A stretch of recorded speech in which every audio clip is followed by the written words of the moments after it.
예, 이번에는 이명박 전 대통령 측근의 국정원 특활비 수수 의혹 관련 소식 전해드리겠습니다. 이 전 대통령의 집사로 불리는 김백준 전 청와대 총무기획관이 검찰 조사를 받고 오늘 새벽 귀가했습니다. 국정원 돈 4억 원을 받은 혐의죠. 검찰은 돈을 받은 경위와 용처 등을 집중 추적하고 있는데 그 결과를 토대로 조만간 신병 처리 여부도 결정할 예정입니다. 박민규 기자입니다. 검찰의 소환 통보에 한 차례 응하지 않았던 김백준 전 청와대 총무기획관은 11시간 조사를 받고 오늘 새벽 귀가했습니다. 김 전 기획관은 현대건설 출신으로 이명박 전 대통령과 30년 이상 함께한 최측근입니다.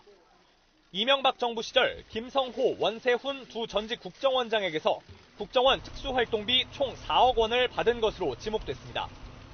김 전 기획관은 혐의를 부인하는 것으로 알려졌습니다.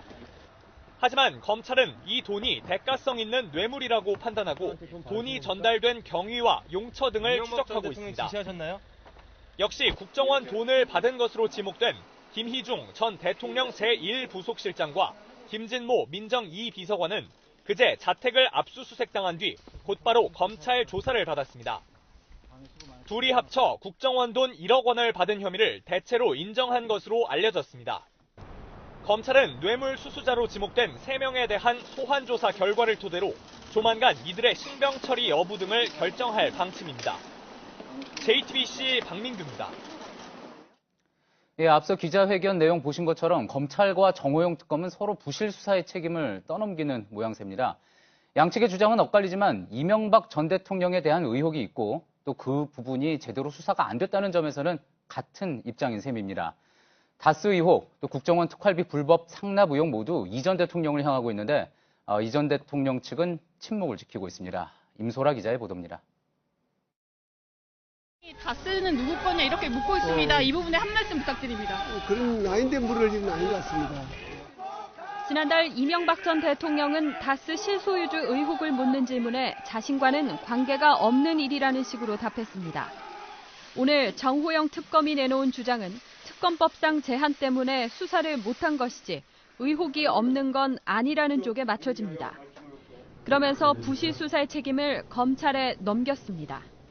검찰은 부실 수사 비판을 지우기 위해서라도 이 전 대통령에 대한 의혹 규명에 속도를 낼 것으로 보입니다.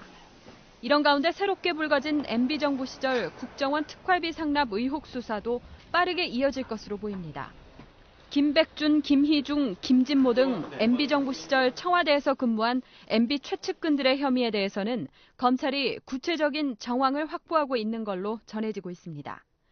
관심은 국정원 돈이 박근혜 정부 당시처럼 이 전 대통령에게도 흘러갔느냐, 최소한 이 전 대통령도 불법 사실을 알았느냐입니다. 이틀 전만 해도 격앙된 반응을 보였던 MB 측은 핵심 측근들이 조사를 마치고 난 뒤론 아무런 반응을 보이지 않고 있습니다.